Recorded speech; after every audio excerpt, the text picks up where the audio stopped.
Euh, donc, on reprend du coup vers l'avant-dernière ou dernière vidéo, je dirais, de 2018. Voilà. Donc, la campagne d'hiver. Euh, je crois ça. Euh, ça. Ça. C'est parfait, c'est ça. Donc, la campagne d'hiver 2018. Donc, le login bonus, c'est 19 DS. Là, je me trompe pas. Non, c'est 20 DS. Voilà. Les missions, c'est 30 DS, c'est très généreux. Donc, c'est-à-dire qu'il y a 1, 2, 3, 10 DS en mission et 20 DS en mission quotidienne. Tout simplement. Ensuite, il y a un festival d'Okan, donc Goku Black. Voilà, Goku Black. Euh, donc, Goku Black en lui-même, il avait donc des arts masterclass, des animations divines au niveau de DBS Broly et DBS Gogeta. No joke. Voire plus. Ouais, voire plus quand même. Après, c'est mon avis personnel. En fait, c'est transformé surtout. Il met une claque à Metal Cooler. Mais, mais tellement fort. Après, bon, niveau passif, bon, ok, il était pas mauvais. Mais bon, voilà. Faut pas se laver le visage non plus. Aussi, personnage Gokuka de Tanabata, donc bah, c'est une très bonne, c'est très bien, voilà, c'est un très bon perso. Rosé, excellent, excellent toujours. Maroc Passion 3, la Team Passion 3, là, toujours pas de problème. Lui, tu voulais pas trop le dropper. Lui, c'était toujours un changeur de ki, donc voilà, c'est OP. Son ZTR était super. Autrement dit, c'est très bien. Du coup, il y a une bannière de catégorie voyageur du temps. Et si vous demandez la différence avec Saga du futur, c'est que en fait, c'est les personnages qui sont restés enfermés pendant très longtemps. C'est pour ça qu'il y a Tapion, Pico Daimao, Boo. Voilà, en fait. C'est pour ça. Et et si Cell est là, c'est parce qu'en fait, à la base, bon, c'est pour ceux qui savent pas, le Cell qui est dans la timeline principale, hein, parce que Trunks tue dans sa timeline, c'est le Cell voyage, qui voyage dans la timeline de Trunks, voilà. Et puis voilà, en gros, le Cell, il vient du futur, il vient pas de là. euh... Ah, quand je dis fois, j'ai même pas fait une review du personnage. C'est pas comme s'il y avait grand chose à dire, mais tout de même, tout de même. Donc, le kit de base du perso, c'est donc à chaque début de tour 40% attaque jusqu'à 120.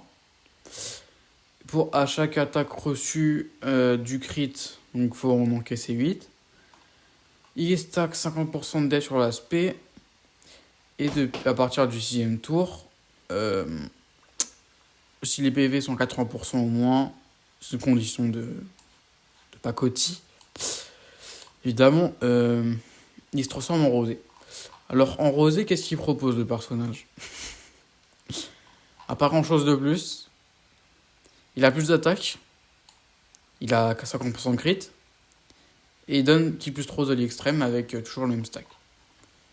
Donc, bah, c'est pas mal. C'est toujours très bien. Voilà, mais bon. Cet art est divin. Voilà. Il met une claque à tous les rosés de l'époque si fort que c'est pas descriptible. Hein. Bon, en fait, c'est-à-dire que, encore, en fait, ce Goku Black, ce qui est particulier avec lui, c'est que son prime, il le connaîtra comme certains persos de 2018, j'ai mentionné, en 2019, en fait, avec le Goku Rush. C'est-à-dire que dans le Goku Rush, ce personnage, il était vraiment pas mauvais du tout, genre. peut-être première phase, donc le boss était super N, tout ça, il fallait le protéger. Mais au final, voilà, il était compétent à la fin. Et surtout qu'en vrai, en rosé, il tapait fort, hein. Vraiment, premier degré, il tapait bien. Surtout quand tu joues à côté de Rosé puis voilà. Ou alors à côté de Rosé Zamatsu. Voilà, on va se dire que c'était en fait le personnage, il a eu un pic assez tard, mais il l'a eu, simplement. Donc, je viens de me rendre compte. Ce personnage, c'est le SSR du TB, qui sortira le 15 mars 2019. C'est-à-dire que le personnage est sorti en exclu. C'est bon de savoir. En gros, donc 120K, 126K, 148K. C'est pas le niveau du Dokkan Event de Metal Cooler. Je pense qu'il y a un truc avec le Dokkan Event de Metal Cooler qui fait qu'il était beaucoup plus dur que les autres. Parce que je vois vraiment aucune explication.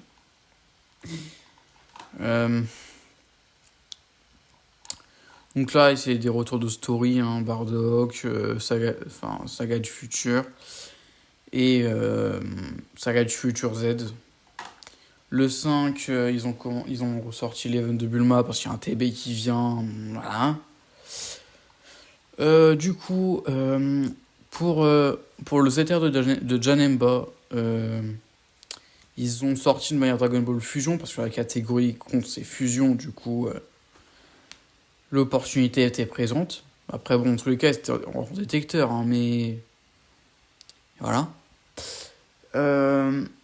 Alors, du coup, pour son festival Dokkan, donc ça avait toujours pas invoqué, donc j'ai même pas mentionné le troisième perso parce que peu importe qui c'est, voilà.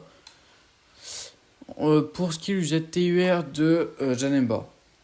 Janemba était un tank démoniaque, à juste titre. Parce que c'est un démon. Plus ou moins. Janemba, il tank. Alors, dans des conditions idéales, à 100% lien 10. En 2023, oui. Dans le dernier niveau dans le niveau 8 de l'event Dragon Maléfique, le 20 juillet 2023, il survivait à l'aspect du premier boss. Il y avait peut-être l'avantage type, hein, mais il survit. Une SPA 400K. Non, mais pas plus. 1,2 million. 1,2 million, oui, 1,2 million. Il survit à ça. Vous vous rendez compte ou pas?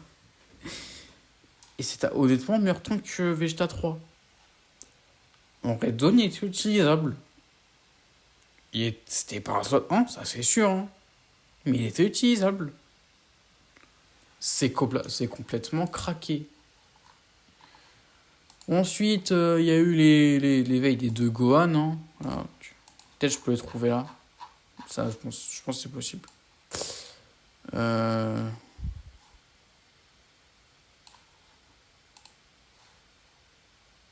Bon, je trouve pas. Donc il y a l'éveil ZTUR aussi de Gohan Ultime End et Gohan Ultime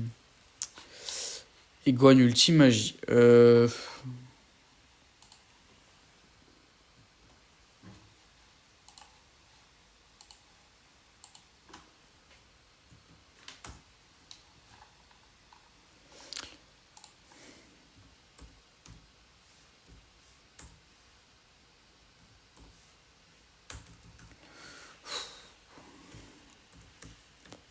Super.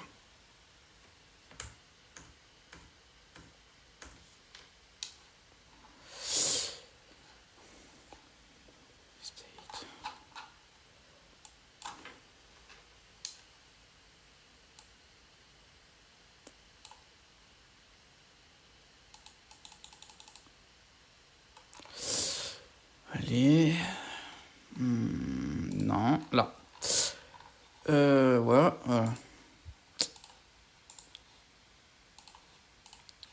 Alors,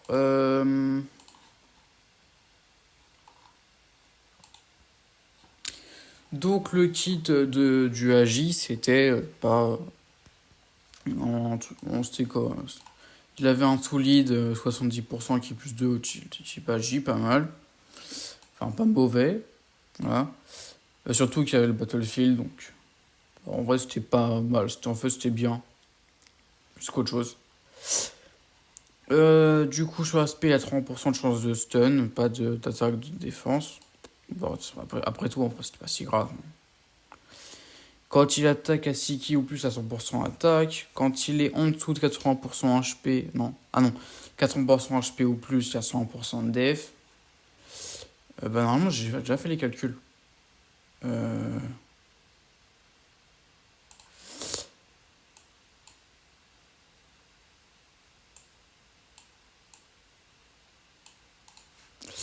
J'ai les calculs quelque part, donc je vais pouvoir vous montrer les stats directement.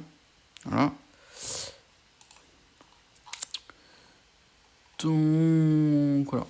Donc le end, c'était à peu près 100k. Ils sont 30 à 100%, voilà. Le AJ c'était 91 avec 134. En gros, c'est à peu près les mêmes valeurs. Voilà. Euh, hop.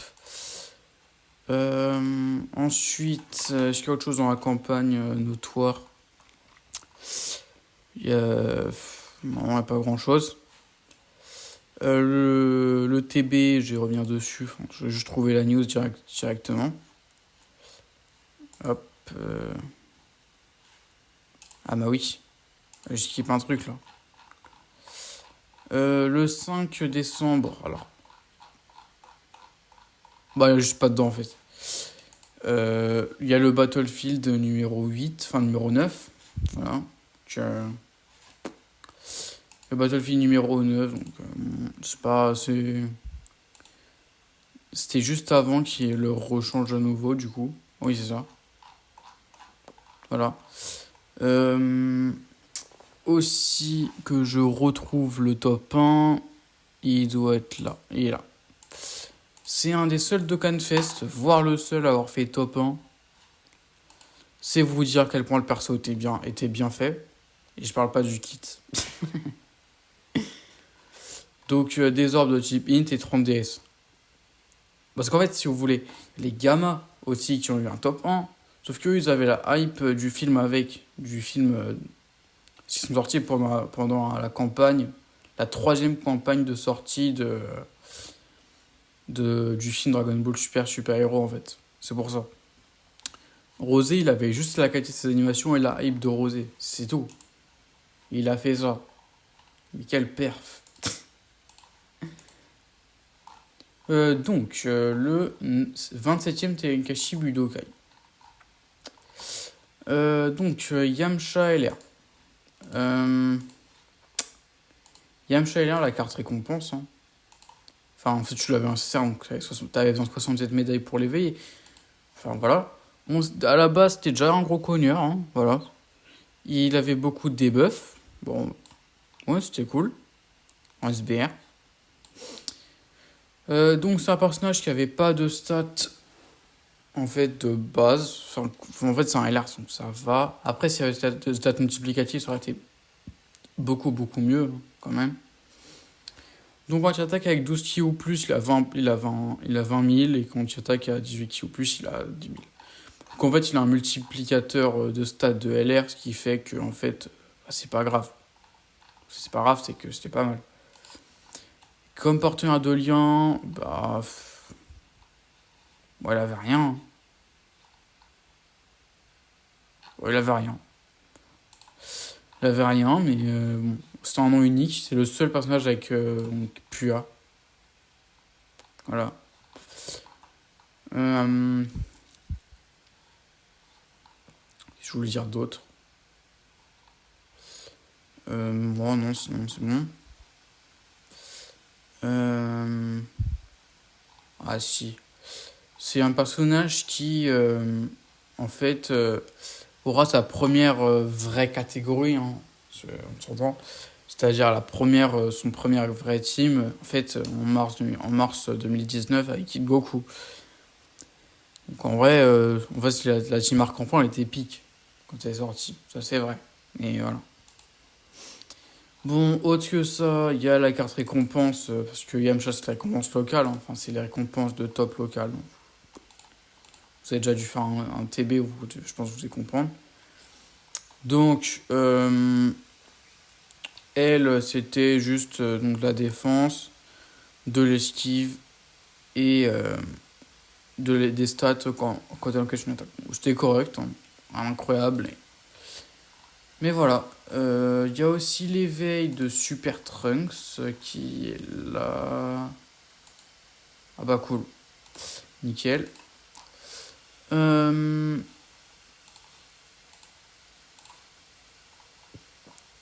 Donc, quand même.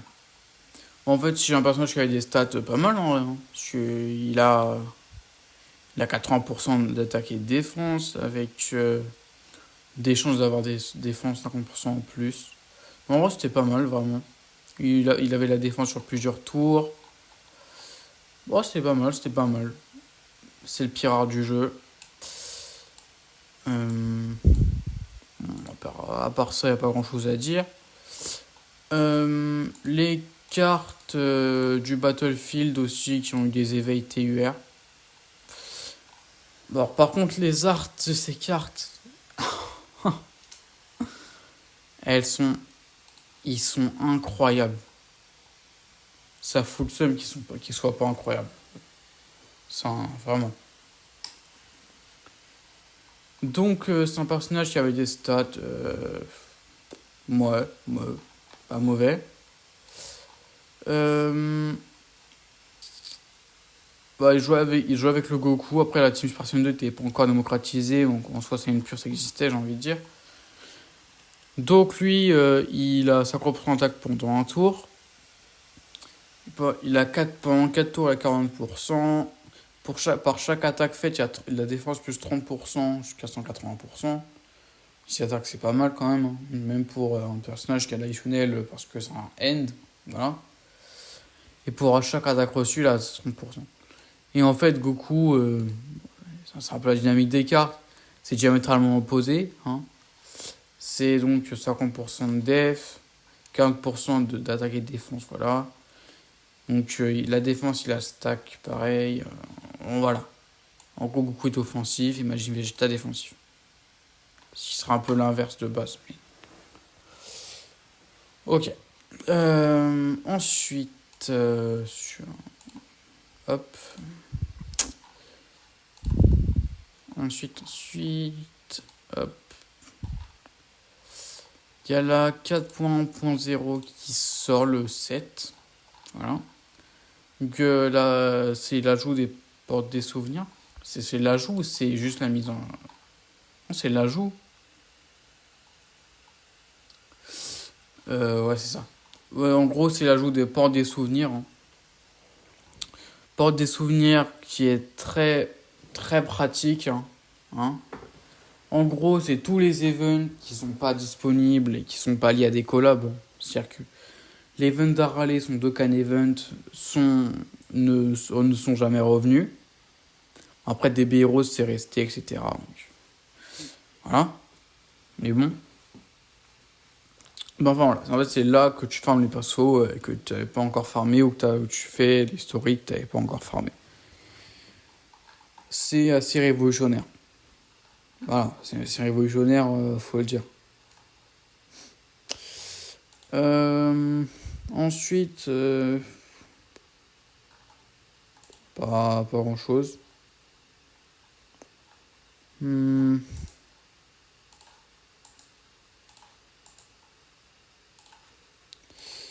Hop, donc le login bonus de Noël. Attends, j'ai quand même ça là.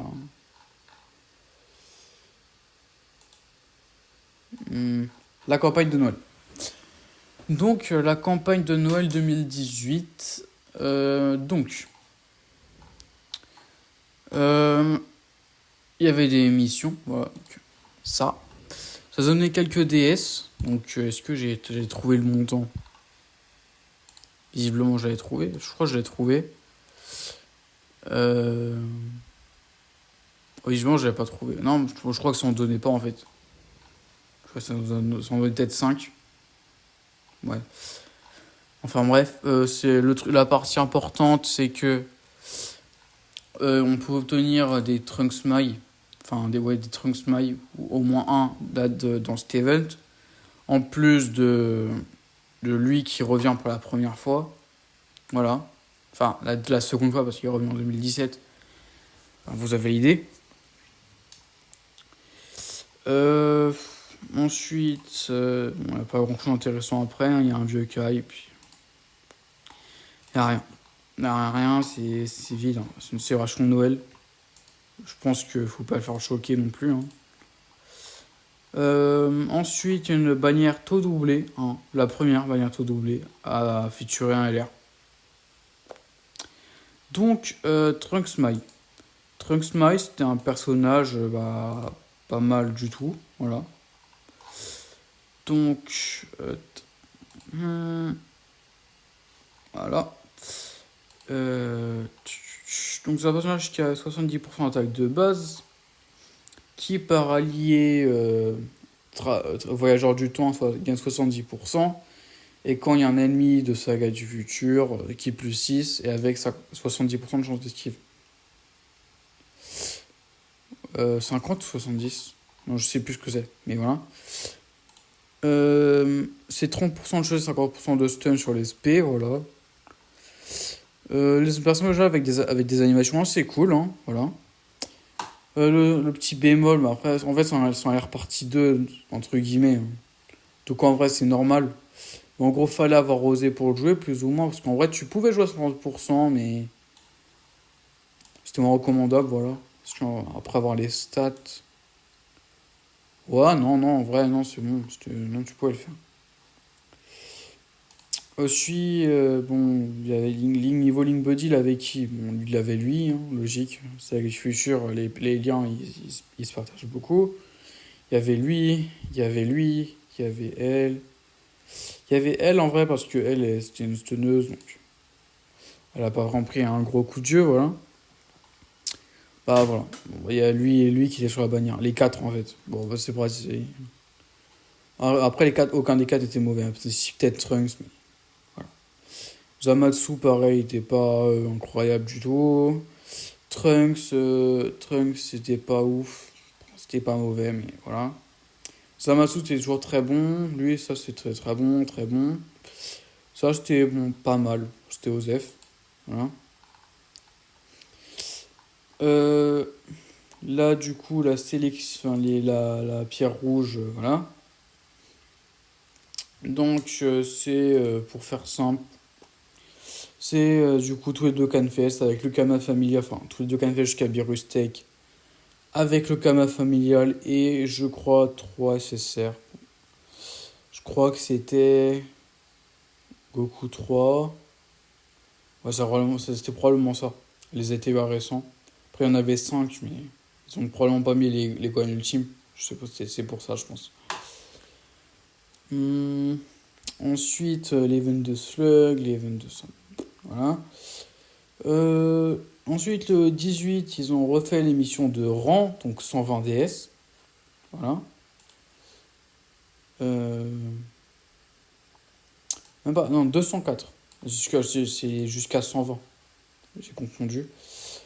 Voilà, jusqu'à 120. Voilà. Ensuite, des missions week-end à partir du 21. Voilà, donc le 21, le 28 et le 4 janvier.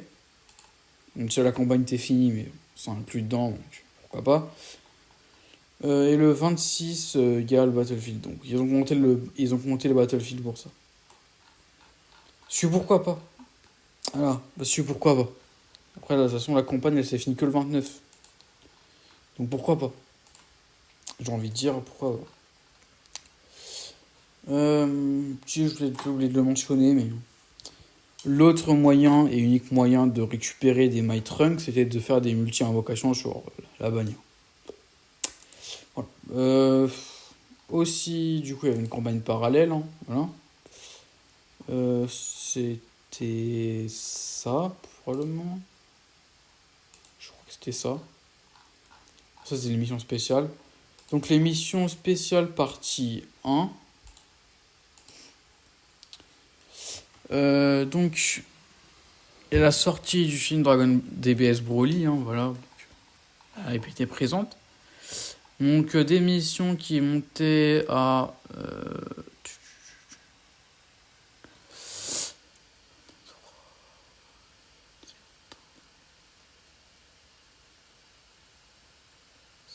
bon, 11 DS, voilà, 11 DS. Donc 11 DS, après c'est une mission partie 1, voilà. En fait, le 26, ça sera la campagne de la sortie mondiale du film, avec la partie de ces missions. Voilà. Ensuite, donc ensuite la campagne de sortie du film Broly 1, partie 1. Donc il y a un nouveau story event où il a changé de bannière. Donc c'est ça qu'on connaît. Donc il y avait différents personnages. Donc je vais les énumérer. Donc il y a Goku. Goku c'était un CSR, donc c'était pas forcément intéressant. Après donc c'était un Goku forme de base, hein, donc je pense que c'était bien. S'il avait donc des stats de base, 40%, et quand il y a un ennemi boss de film, qui plus de 30%. Il augmente l'attaque sur un tour. Bon, Vegeta, c'était l'inverse. Enfin, Vegeta, il a son TUR tout de suite. Hein. Voilà. Il a eu le 14 aussi. Enfin, il a eu le 14, son TUR. S'il change pas qu'il ait un TUR en même temps que Goku, on fait... Voilà. Donc, il a donc 50%. Avec 40% quand il y a un ennemi. C'est l'opposé de Goku, en fait. Voilà. Aussi, ces personnages ont introduit la catégorie héros des films. Voilà, donc une catégorie quand même vraiment forte. Après, bon, c'est vraiment le début, donc elle a été aux F pour le moment. Voilà, pour le moment. Ensuite, le Broly CCR, c'est 30% de stats avec en plus à chaque tour. Bon, en vrai, je vais pas m'étendre en fait sur ça. Voilà, donc je vais pas m'étendre sur ça parce que bon, ça sert un peu à rien. Voilà, pour l'instant. Parce que le réveil, ils l'ont eu de toute façon dans la campagne qui suit, donc ça sert à rien. Voilà. Juste retenez qu'il y a eu les 5 premiers niveaux avec des missions qui l'accompagnaient, donc JDS, voilà. Hop. Du coup, les missions, voilà, partie 1. SNS, je vais pouvoir le retrouver par là.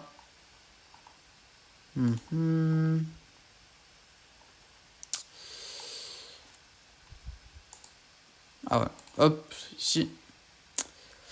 Donc SNS jusqu'au 15 janvier, voilà, ou jusqu'au 15 janvier. Donc 32, c'est à 32. Aussi, il y a une campagne de retweets, que normalement c'est là. Normalement, ouais, c'est là. Campagne de retweet, donc d'IDS. Voilà. Les récompenses, ils les ont drop quand? Du coup, ils ont dû les drop le 25. On en a pas grand chose à faire, j'ai envie de dire. Voilà.